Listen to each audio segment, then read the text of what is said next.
Ladies and gentlemen, one of the most powerful choices we can make in our lives is to choose overreaction.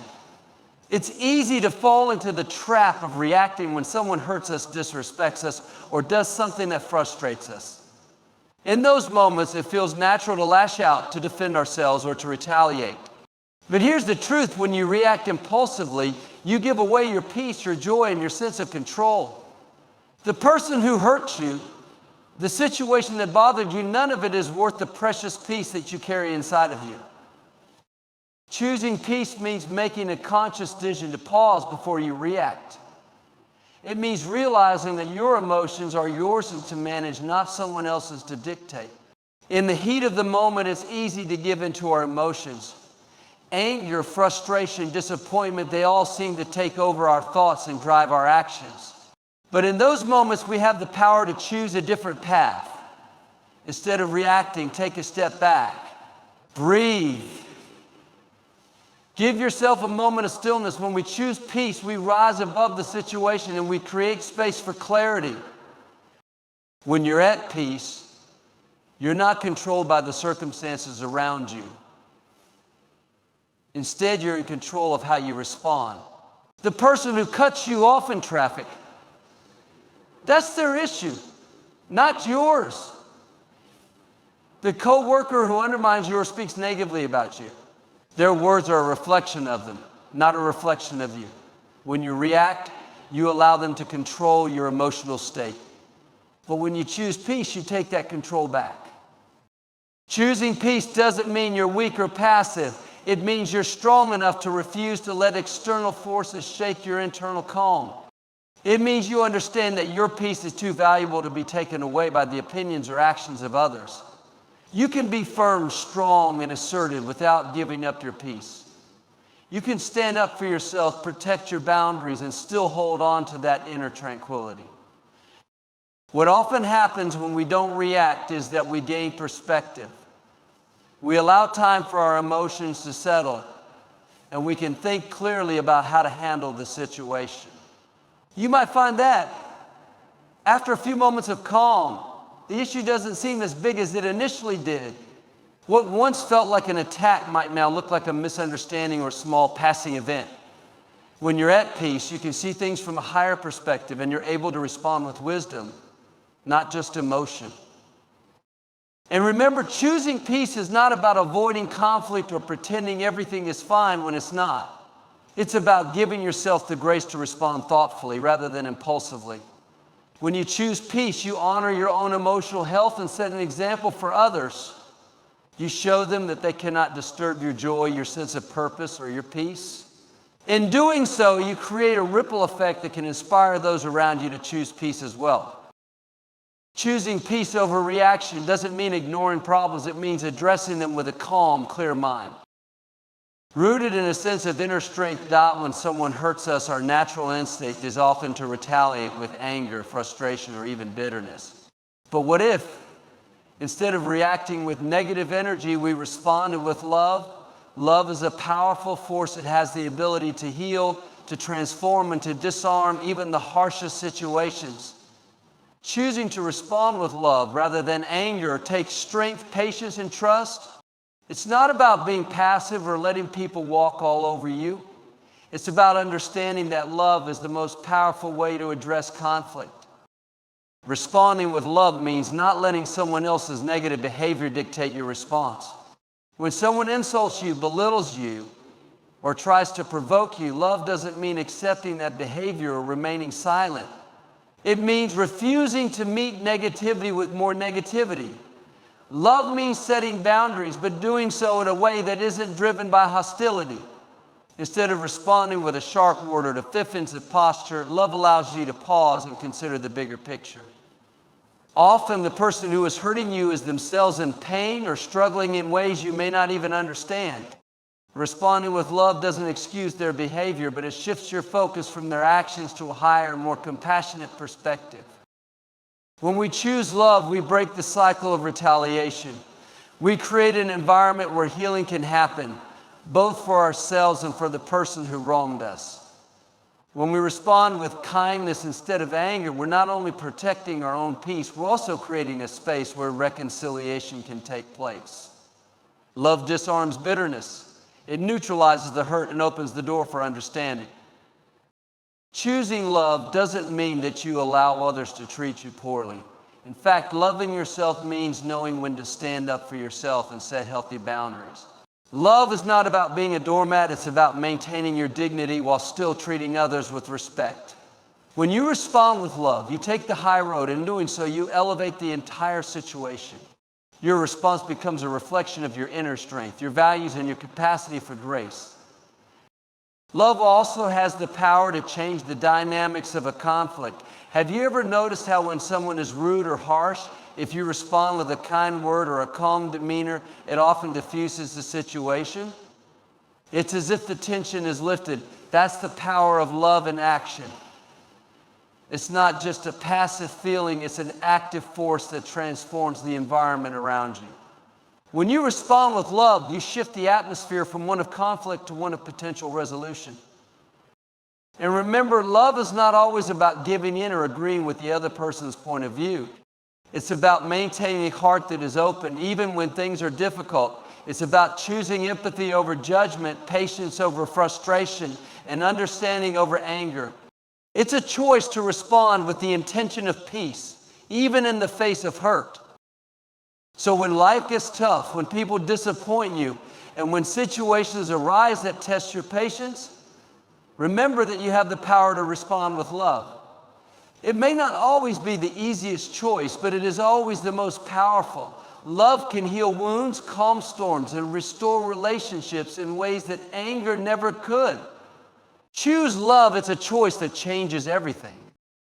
One of the most liberating things you can do in your life is to understand that how others treat you doesn't define who you are. Too often we let someone else's words, actions, or behavior dictate our self-worth. We react based on how others see us, and when they hurt us, we internalize that pain. But here's the truth.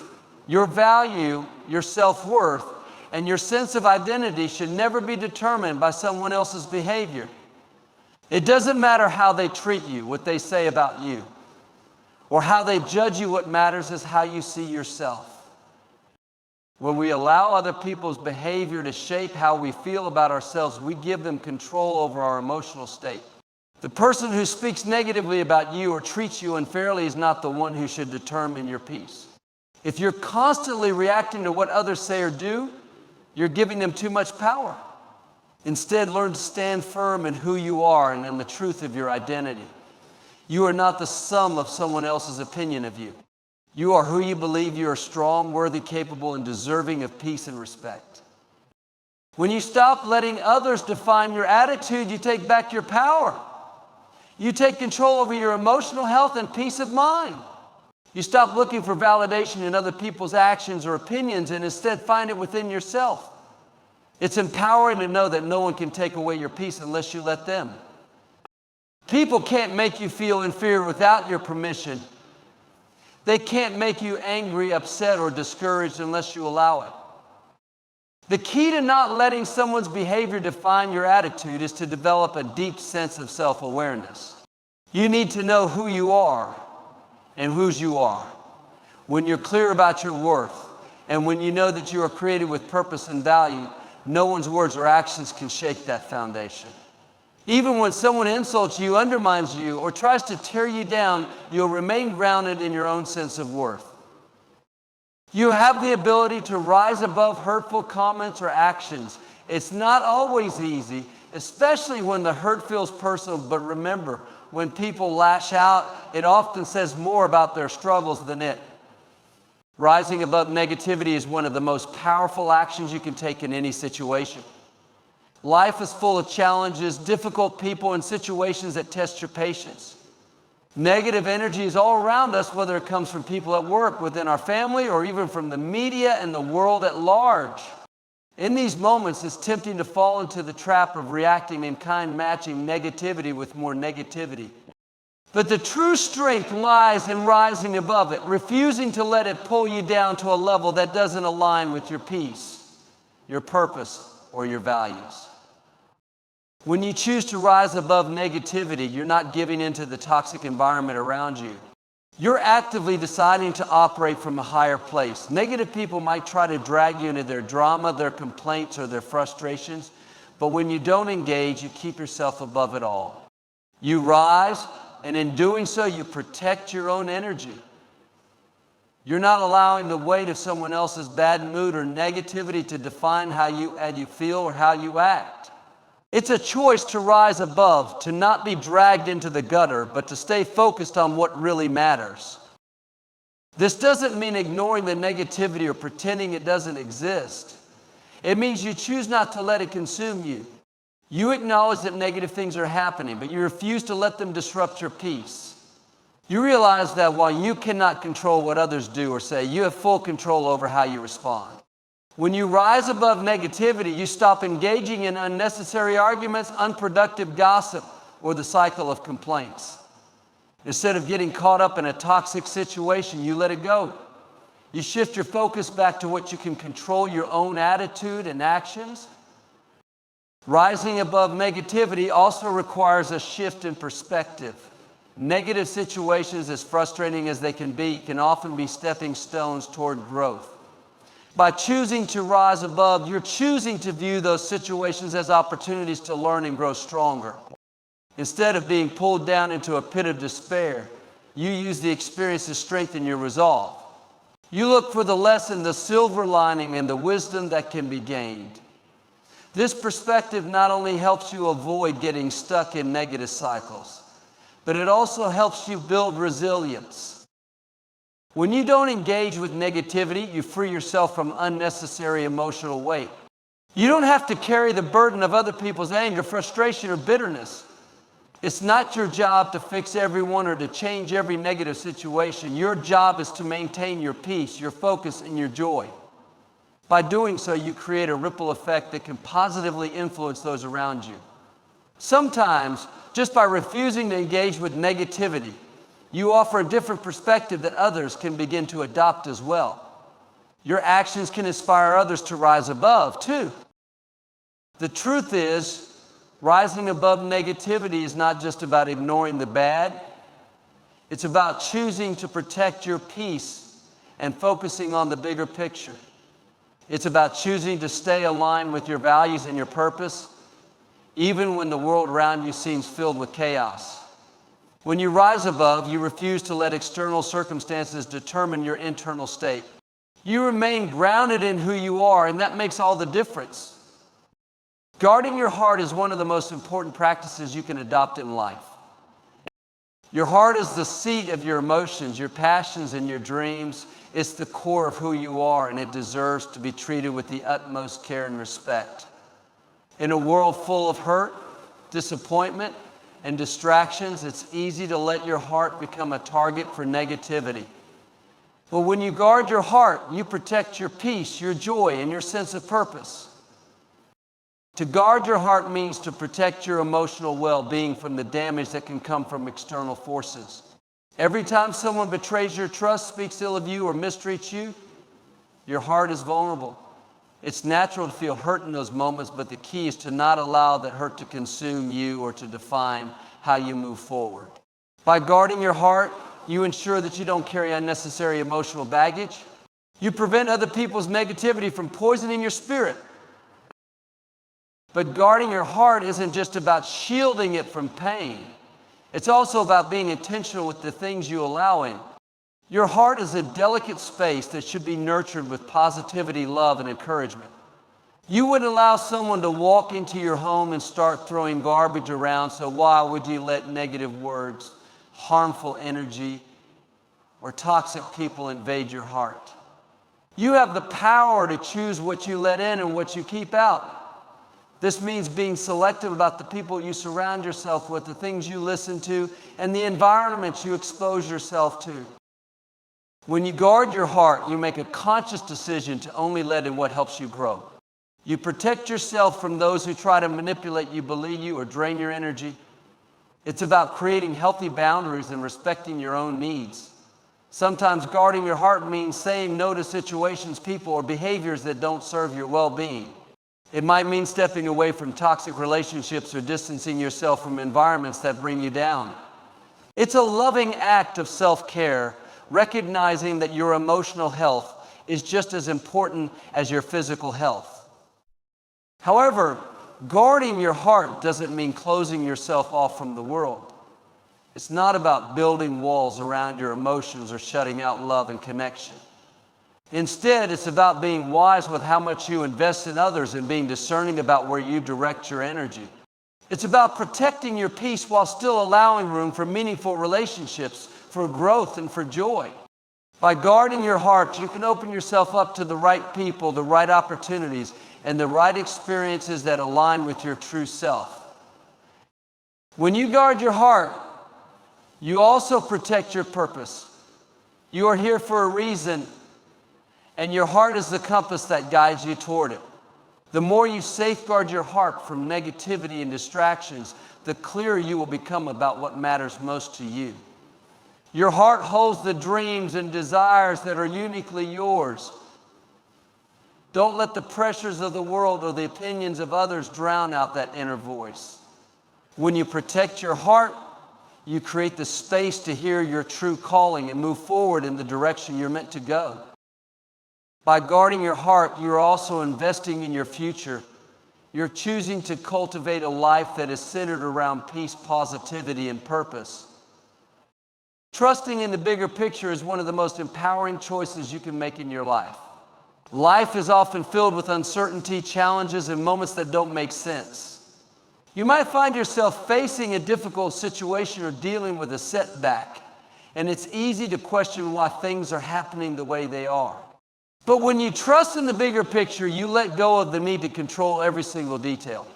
You trust that even when you can't see it, there's a greater plan at work that's guiding you towards something better. Sometimes we get so caught up in the present moment, in the difficulty, or the pain we're experiencing, that we lose sight of the bigger picture. We focus on the obstacles, the disappointments, and the frustrations. But what we fail to see is that each step, each challenge, is shaping us for something greater. The struggles we face today might be preparing us for the blessings of tomorrow. The setbacks we encounter could be the very things that help us grow, learn, and evolve into the person we're meant to be. Trusting in the bigger picture means recognizing that not everything needs to make sense right now. It means believing that the twists and turns in your journey have a purpose even when you don't fully understand it. Life is not a straight path. It's full of detours, bumps in the road, and moments of doubt. But each of those moments is contributing to your story. When you trust that there's a greater purpose behind it all, you stop being consumed by the present frustration, and instead, you gain the patience to wait for the unfolding of something greater. It's easy to get discouraged when things don't go according to plan, especially when you've worked hard for something and it doesn't pan out the way you hoped. In those moments, it's important to step back and remind yourself that setbacks don't define you, they refine you. Trusting in the bigger picture means acknowledging that sometimes things need to fall apart so that something better can fall together. Not every no is a denial. Sometimes it's simply a redirection towards something that aligns more with your true purpose. When you trust in the bigger picture, you also stop allowing small setbacks or negative circumstances to dictate your emotional state. You realize that one bad day, one difficult season, or one tough challenge doesn't define your entire life. It's just one chapter in a much larger story. Trusting that this moment will pass and that better days are ahead helps you stay grounded and optimistic even when things are tough. You start to see every challenge as an opportunity for growth, knowing that in the grand scheme of things, it's all part of the journey. Believing in the bigger picture also gives you the strength to persevere through adversity. It helps you maintain a sense of hope and direction, even when the road ahead seems unclear. You trust that the difficulties you're facing right now are not the end of the story, but rather a part of the process. The more you hold on to that trust, the easier it becomes to navigate the ups and downs of life with grace and resilience. When you learn to trust the bigger picture, you free yourself from the need for immediate answers or instant gratification. You embrace the process, knowing that what is meant for you will come at the right time. In conclusion, when we choose to not react in moments of hurt, we protect our peace, respond with love, and rise above negativity. We guard our hearts from unnecessary pain and trust that every challenge is part of a bigger plan guiding us towards something greater. Embrace the power of choice, stand firm in who you are, and always believe that everything is unfolding for your good.